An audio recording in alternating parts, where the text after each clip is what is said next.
Chapter 6 Getting Closer Together. If I sit around pretending to be Shawn, it was enjoying living among the humans.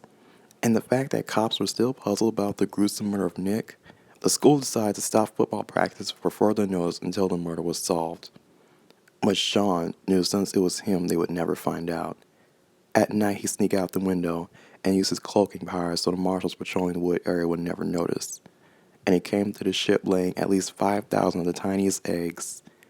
The eggs were stored in these little chambers, and then using this long tube from his body, believed to be its penis, he found the human blood he collected from the victims and into the chambers.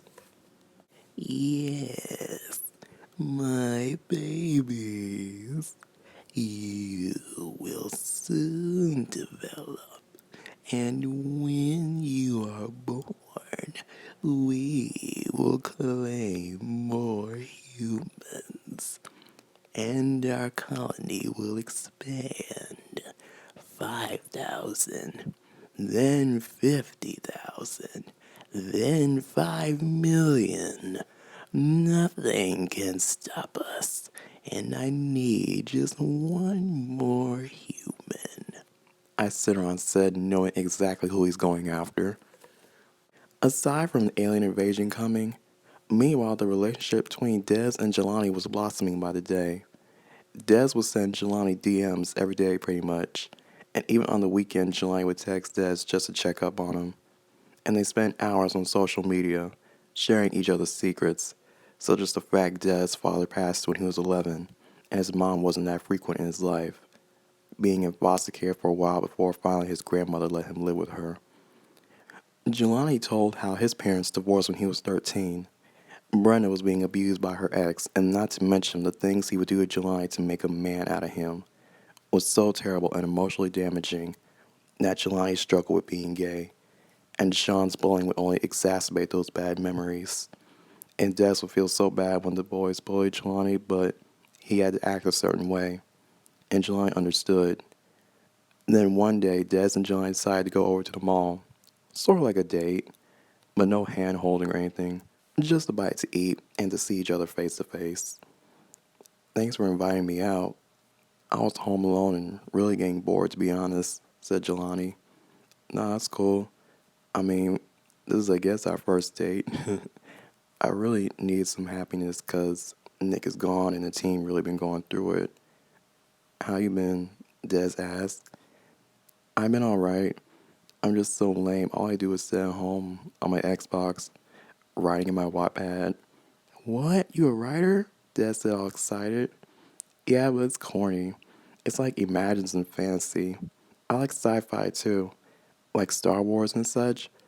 I see you about to laugh because it's so stupid. No, I mean, I'm laughing because you're so easy to talk to in person as in the DM. To be honest, I always wanted to be like a black girl superhero. I got a little writer town in me too, just not like you, Des said. Maybe we can make up the story together, said Jelani as he reached over the table and held Des' hand. As they were having a moment, suddenly the other jocks, Kalen, Jalen, and some of the other of Des' homeboys were walking through the mall. And Des got nervous, so he decided to cut the date short. Hey, can we go somewhere else? Why, what's wrong? Jelani asked. I just was caught off guard, said Des as he looked behind him, hoping his friends wouldn't see him with Jelani. Jelani knew Des' situation. Being gay and on the football team is a struggle, and Jelani didn't want to ruin Des' life by outing him. So Jelani did what Des wanted and went to the car. Des knew Jelani was a tad upset. I'm sorry, but I'm not ready to be all the way out like that. Not yet. Please don't be too upset, said Des. Is there any place we can go? Because I want to spend some time with you without people looking and stuff, said Jelani. Actually, there is one spot, Des says he started the car. The boys went to this park on the edge of the river, far away from any nosy people or anybody they knew. They looked out over at the river just admiring the scenery. Then Des got personal. I come out here a lot, to get away, to think, talk to God. It's like my comfort zone. Just the current of the river, it relaxes me. Wow, it's beautiful. I'm actually glad you took me here. Des, what's wrong? Why you look so sad? Geloni asked. You don't know how bad I want to, hold your hand and shit. And show you off like the diamond you are, Geloni. Look, being raised out here in these streets, you, have no emotion. You have to be hard and shit, because these dudes will eat you up out here. But you changed me, Geloni. You got me crying and shit. It just never cries. But here I am with a guy I really, really like. And I can't show you affection in public or kiss you or whatever. And the fact I can hide the best thing of my life. It's hard, man. It's hard. Des cried. It's okay. You can cry. I'll even give you a hug, July said as he hugged Des. It's just hard. I don't have my mom. I don't have my dad. People expect me to just get over and play football. I just need somebody. Des cried. You have me. Okay, you can let it all out. You know I got you, said July as Des cried while hugging him. The boys decided to go back to the car. Then while on the road, July proposed they do something a little different.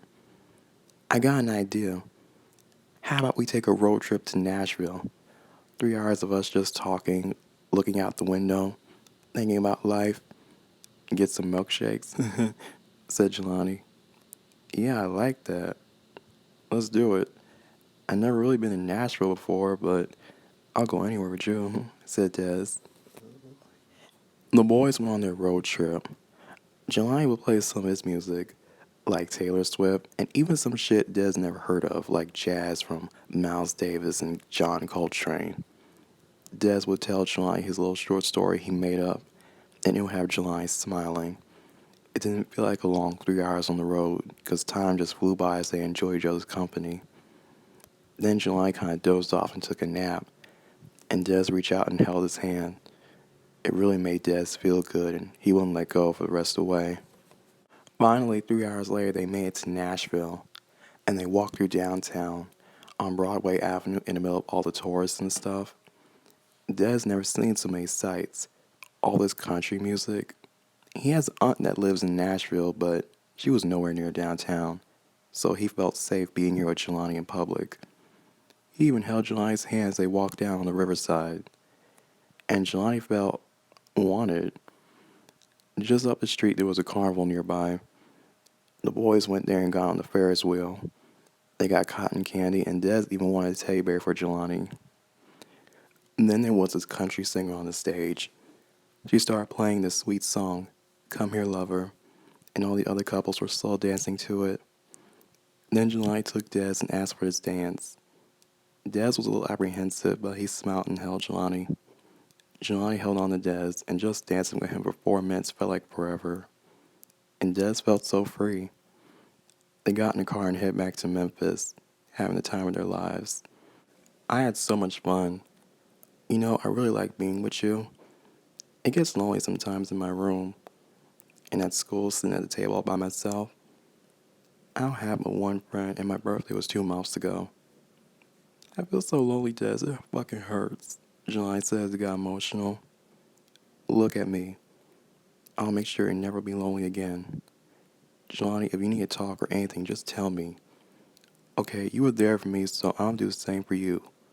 'Cause I love you that much, said Des. Oh my God. You love me? Asked Jelani. Yeah. I can't believe I said that, but even after one day with you, I feel so connected. Your smile, that does something to me.